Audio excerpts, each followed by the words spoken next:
And of course, the word gets out. He's a little older than me, like all of us, by about a year. And we leave school, and like the second day, we're walking up the same Catalpa Avenue towards Fresh Pond Road to cross, and he's coming along with me. And I said, where are you going? He goes, I go over one block and I go home. Where do you live? And he tells me. Turns out he's 2 blocks away from me. So I said, do you want to walk to school together? He goes, you and me? I go, yeah. So in the morning, I would go down to the corner on 68th Avenue and wait for him. He was never on time. I was always on time. And he would come straggling along. And I liked Gerard because he had his milk mustache on. His hair was sticking up in the back. It wasn't Vitalis down like mine. His shirt was out a little bit. And I was all squared away. I was nice and pressed and stuff like that. But we became buddies. We would walk to school together and talk, and we knew each other, but our parents would not meet each other for about a year. And that's how it all began.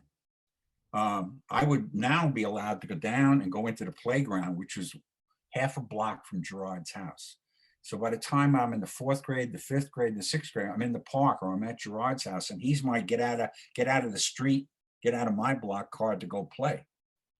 And what we did was we just had these little Daisy air rifles and stuff, and we would watch black and white TV, World War II movies and cowboy pictures, and we would shoot the rifles and play. And you know, the next thing you know, we'd be over in the park on the dirt field, and we'd be leading the charge, going after the Comanches, or we'd be shooting Japanese on Guadalcanal and things like that. And we just recreated movie dialogue, like we had cigarettes going, and we had all of this talk, and we would just and we were just mimicking being in the Second World War because we were being shown these things on TV. So TV became a big influence on me. The Lone Ranger and Zorro. I mean, we had a television, but we only watched it a little bit. There was only one little television anyway. There was only one phone in the house, which nobody answered when it rang. Nobody really picked up phones. Nobody did anything. I got comic books from the candy store down the corner, but so me and Gerard just became these little, like, you know, little buddies because, you know, we were neighbors, and I was now allowed to go to his house because my mother knew where I was. She was to meet Mrs. Viox maybe a year or so later. And maybe by the time I'm in 7th grade, my father meets his father, and the 4 of us go to Yankee Stadium one night and see the Yankees play a baseball game.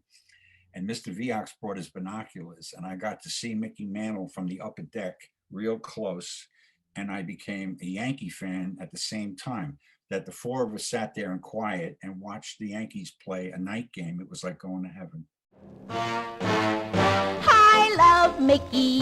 Mickey who? You know who, the fellow with the celebrated swing. Oh, I love Mickey.